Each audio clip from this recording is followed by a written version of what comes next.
Imagine just, hitting enter on a single line of code and instantly taking down the internet access for an entire office building or, worse, an entire continent. Yeah, that is a terrifying thought. Right. But in the world of network engineering, that is a very real possibility if you don't deeply understand the underlying architectural logic of your devices. Absolutely. It happens more often than people think. And, usually when we sit down to talk about taking an exam, there is this expectation of pure rote memorization. Like you cram a bunch of flashcards, regurgitate them onto the screen, and promptly forget everything the minute you walk out the door. Which is the worst way to learn, by the way. Exactly. But when you step into the world of Junos, that whole approach completely falls apart. It really does. You can't just memorize your way through a live network, and you certainly can't memorize your way through the assessment landscape we are looking at today. It requires a fundamental understanding of how the operating system actually thinks. Okay, let's unpack this. Our mission today is for you to master the key technical concepts and assessment criteria for the JN0-106 exam. A very important exam for anyone getting into this field. Yeah, and we've got a stack of official practice material here. But instead of just reading dry facts at you, we're going to do something much more effective for this deep dive. We are diving into the actual logic. Right, we're going to conduct a step-by-step analysis of 10 actual practice questions. We're digging into the problem-solving logic so you understand the why and the how under the hood. And for some foundational context, if you're gearing up for this, the JN0-106 is the associate-level JNCIA-Junos exam. So sort of the gateway. Exactly. It's a 90-minute gauntlet featuring 65 multiple-choice questions. And be careful there because that includes both single and multiple response formats. Oh, and it is delivered entirely in English. Good to know. So to avoid being the person who accidentally takes down the network, we have to start by understanding the brain of the router. The control center. Yeah, like how does it organize its thoughts before it ever moves a single piece of data? There's a perfect question in our source material that targets this exact anatomy. Let's hear it. Okay, the question asks, which component of the Junos operating system is primarily responsible for maintaining the routing tables and controlling the dynamic routing protocols? A classic architecture question. Right, so we have 4 options to evaluate. Option A is the internal switch fabric. Option B is the chassis control board. Option C is the packet forwarding engine. And option D is the routing engine. Well, let's break these down to find the correct answer, which is option D, the routing engine. But more importantly, let's look at why the others are definitively incorrect.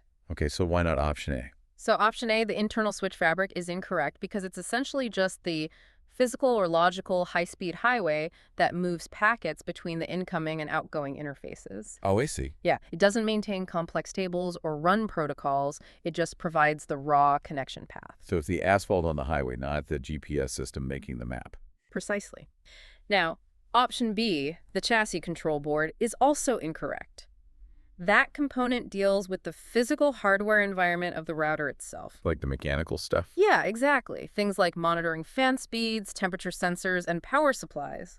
It has absolutely nothing to do with network routing. What about option C then? The packet forwarding engine. Now that is a very common trap. Option C is incorrect here because its job is executing the forwarding decisions, not making the high-level routing maps. Gotcha. That leaves option D as our correct answer. The routing engine handles the control plane, making all those big dynamic routing decisions. Now, I noticed something a little bizarre in our source material for this specific question. Oh, what's that? The explanation provided in the notes mentions that cloud scalability allows automatic resource adjustments based on demand, ensuring efficiency and cost effectiveness. Yeah. Wait, the source throws in a curveball about cloud scalability, but what does that have to do with the routing engine maintaining a routing table? What's fascinating here is that the source is injecting a broader, almost unrelated modern networking concept into a very fundamental architectural question. Kind of like a distractor. Exactly. While cloud scalability is absolutely a real feature in modern virtualized environments, like, if you are running a virtual Junos router in AWS, the true core knowledge point for this specific question is strictly the routing engine or control plane architecture. Right. Don't let tangential explanations distract you. The routing engine builds the map. That is its core identity. That makes a lot of sense. So if the routing engine is the brain building the map, What else is on its to-do list? We actually have a multiple response question that expands on this. Perfect. Let's go through it. The question reads, which two tasks are the primary responsibilities of the routing engine in a Junos device? Choose two. Okay, choose two. The options are, option A, forwarding transit packets to their next hop. Option B, processing exception traffic, such as routing protocol updates. Option C, applying quality of service queues to user data streams. And option D, maintaining the primary routing tables. For this one, the correct answers are option B and option D. Okay, B and D. Right. The routing engine processes exception traffic, which includes things like routing updates. And as we just established, it maintains the primary routing tables. But we absolutely need to understand why A and C belong to someone else. So why is option A wrong? Option A, forwarding transit packets, is incorrect because that is the defining heavy lifting job of the packet forwarding engine. Right, because if the brain had to personally inspect every single data packet flowing through the network, it would completely overload and crash. Exactly. It would be way too much processing. And option C, applying quality of service queues, is also incorrect for the exact same reason. Quality of service, like QoS. Yeah, QoS. Enforcing QoS, making sure voice traffic gets priority over file downloads, for example, happens down in the data plane at incredibly high speeds, which is entirely managed by the packet forwarding engine. I like to think of this separation like a massive shipping company. Oh, I like analogies. Let's hear it. So the routing engine is the CEO sitting in the corner office. They're making the big structural maps and handling VIP letters, which is that exception traffic. Right. Meanwhile, the packet forwarding engine is the warehouse floor. It's moving the actual millions of boxes, enforcing the quality checks, and getting the transit packets out the door as fast as possible without bothering the CEO. That is a perfect way to visualize it. The separation of the control plane and data plane is everything in Junos. It means the warehouse can keep shipping boxes even if the CEO is busy recalculating a new map. Building directly on your point about the CEO getting VIP letters, let's pivot to defining exactly what that means in networking terms. This concept of exception traffic is notoriously tricky. It really is. A lot of people struggle with it. The practice material has a question specifically on this. It asks, how does the Junos operating system classify traffic that is destined directly for the router itself, such as management access or routing protocol updates? Okay. The four options are option A, transit traffic, option B, forwarded traffic, option C, exception traffic, and option D, hardware traffic. The correct answer here is option C, exception traffic. Option A and option B, transit and forwarded traffic, are incorrect because they refer to packets simply passing through the router to get to another destination. The standard warehouse boxes for my analogy. Exactly. And option D, hardware traffic, is essentially a distractor term that the exam writers throw in. It just isn't a valid classification in this context. So what does this all mean for the actual device? Like, why call it an exception? Well, it means that if you are a network administrator trying to manage the device, say, logging in using SSH or pulling stats with SNMP, or if the router is receiving OSPF hello messages meant for its own brain, that traffic is considered an exception to the normal forwarding rules. Because it's not passing through. Right. It doesn't pass through the router. It is punted up from the high-speed data plane directly to the routing engine for processing. Which makes sense, but also sounds kind of dangerous. Yeah. I mean, if the routing engine has a limited processor compared to the massive hardware on the warehouse floor, couldn't a hacker just flood the router with fake SSH requests, overwhelm the CEO, and take down the network? Yes, that is exactly why understanding exception traffic is so vital. Because it hits the control plane directly, network engineers have to put strict rate limits and protective filters specifically around exception traffic. To prevent exactly the kind of denial of service attack I just described. Precisely. You have to protect the brain. Okay, I have a confession to make before we move on. Uh-oh, what's that? Whenever I see the terms routing table and forwarding table, my brain just lumps them together as the same thing. If the routing table already figured out the best path to a destination, why on earth do we need to copy it into a separate forwarding table? It feels incredibly redundant. It's a very common point of confusion, don't worry. But that distinction is actually the secret to why high-end routers can handle massive internet traffic without melting down. Really? Let's look at the question from our source that tests this exact concept. Okay, let's read it. What is the primary difference between the routing table and the forwarding table in a Junos device? This is a good one. Option A is the forwarding table contains only static routes, while the routing table holds dynamic routes. Option B is the routing table is used by the control plane to determine best paths, while the forwarding table is used by the data plane to switch packets. Okay. Option C is the routing table resolves media access control addresses, whereas the forwarding table resolves Internet Protocol addresses. And option D is the forwarding table stores alternate backup routes, while the routing table only stores active routes. Our correct answer here is option B. The routing table, formerly known as the Routing Information Base, or RI, is used by the control plane to mathematically figure out the absolute best paths from all available options. And the forwarding table.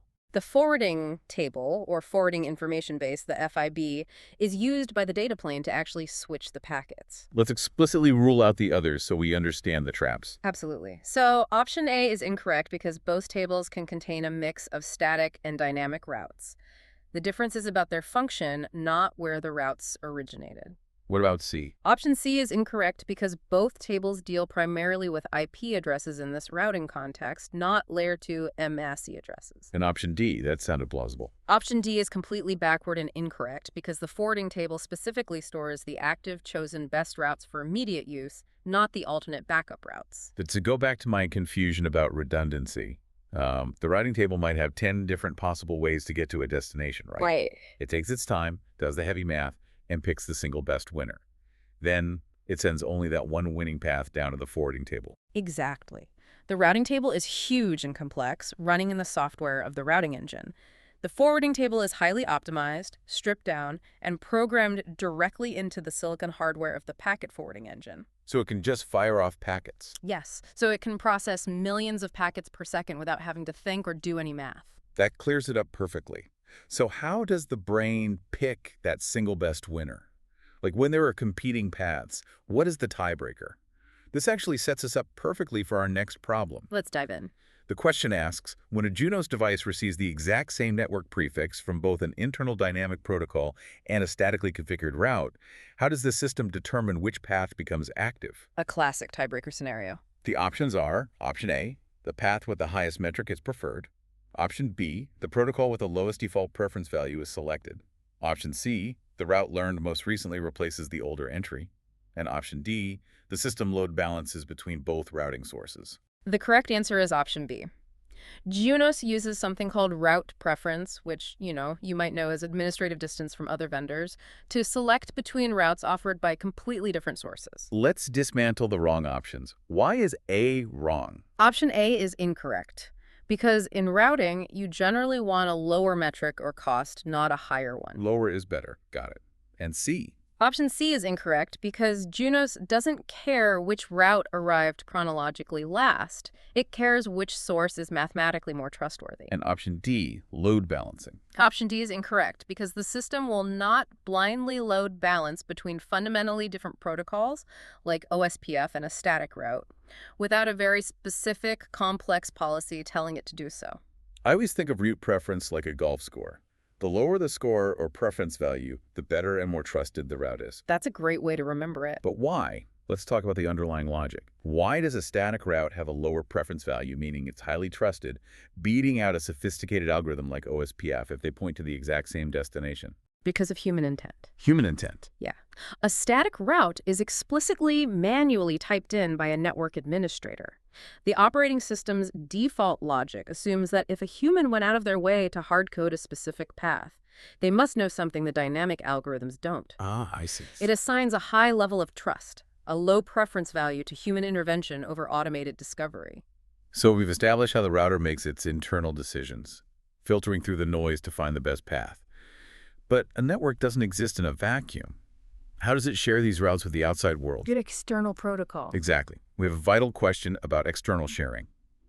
Without any user-defined routing policies applied, what is the default export behavior for the external border gateway protocol in the Junos operating system? BGP, the protocol of the internet. The options are, option A, all active border gateway protocol routes are exported to external peers.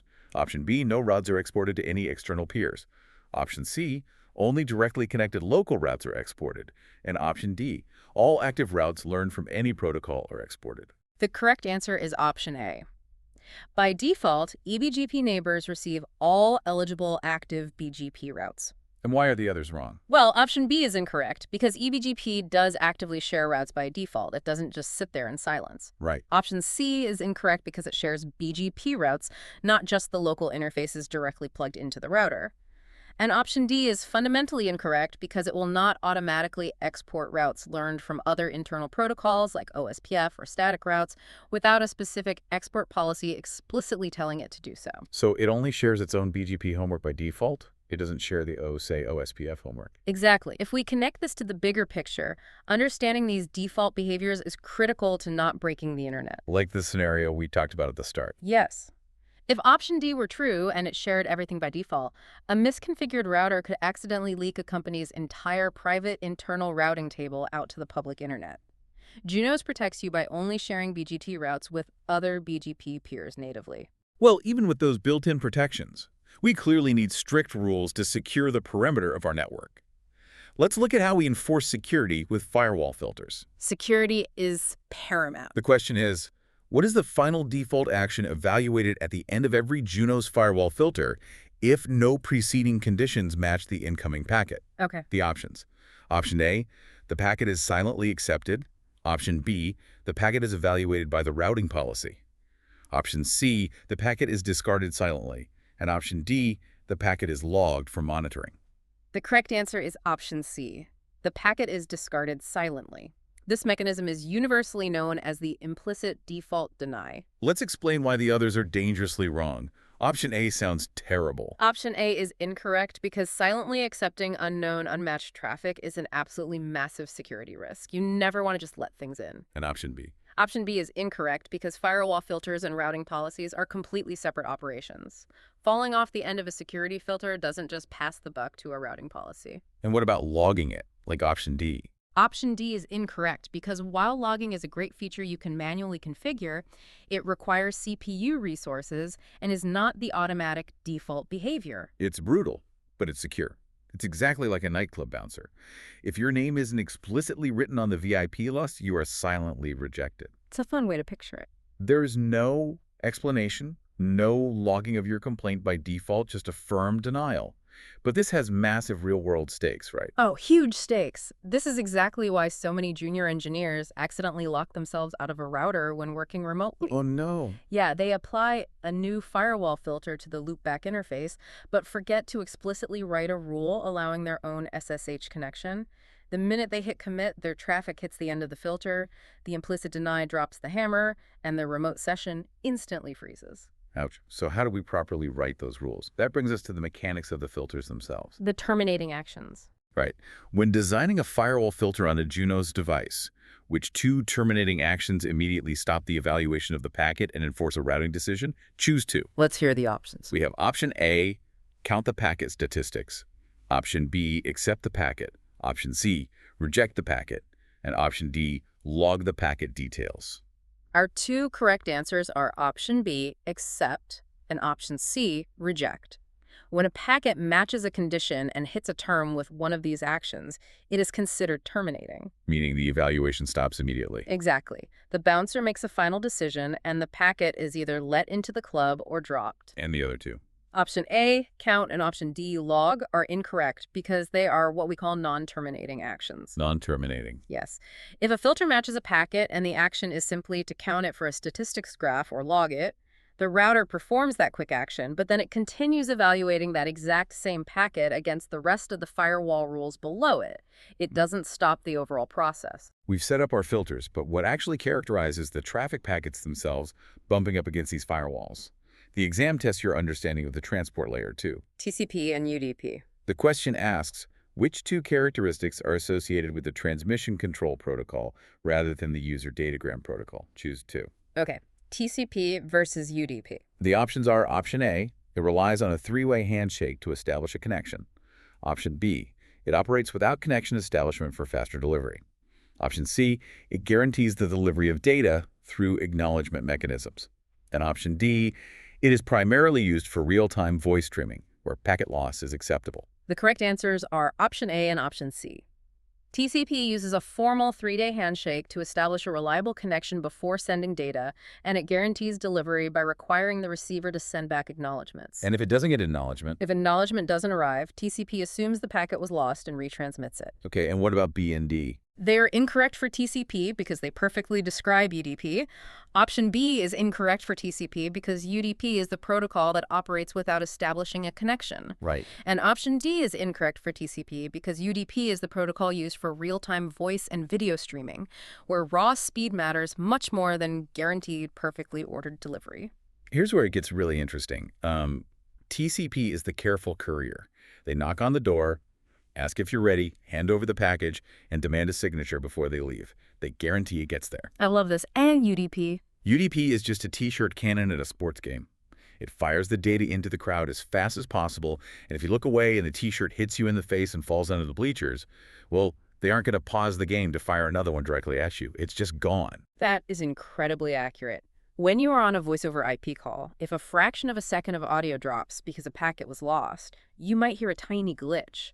But you don't want the network pausing the entire conversation to go back and fetch that missing millisecond. You just want the conversation to keep moving in real time. So we've covered a tremendous amount of ground. We've configured routing engines, defined route preferences, set up firewall filters, and analyzed the TCP and UDP traffic flowing through them. We really have. But before we hit go on a Junos device and risk taking down that office building we talked about at the beginning, how do we make sure we didn't make a catastrophic typo? The final check. That is our final question, exploring the ultimate safety net. The question reads, before making a configuration active, an administrator wants to verify that the proposed changes are syntactically correct without applying them to the running system. Which conceptual action achieves this? This is a lifesaver feature. The options. Option A, performing a configuration check operation. Option B, reviewing the active configuration file. Option C, saving the rescue configuration state.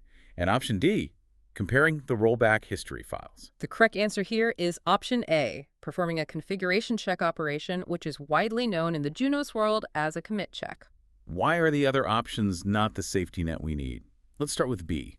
Option B is incorrect because reviewing the active file just shows you what the router is currently doing. It doesn't validate the new proposed code you are writing. And C, saving a rescue state. Option C is incorrect because saving a rescue state is about creating a known good backup file to revert to later, not checking new syntax for errors. Okay, what about D? And option D is incorrect because comparing rollback files just shows the differences between past, previously applied configurations, not validating uncommitted code. The commit check is essentially spell check for your network. That's a perfect way to describe it. In older operating systems, the second you hit enter on a command, it went live instantly.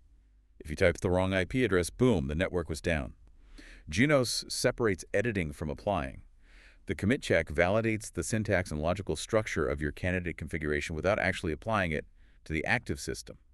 It allows you to detect your own human errors safely before committing the changes. And in the real world, relying heavily on that commit check before you deploy is what separates a highly respected network administrator from an unemployed one. That is the truth. Thank you so much for joining us on this deep dive. Keep questioning those defaults, keep studying the why behind these core concepts, and most importantly, keep learning.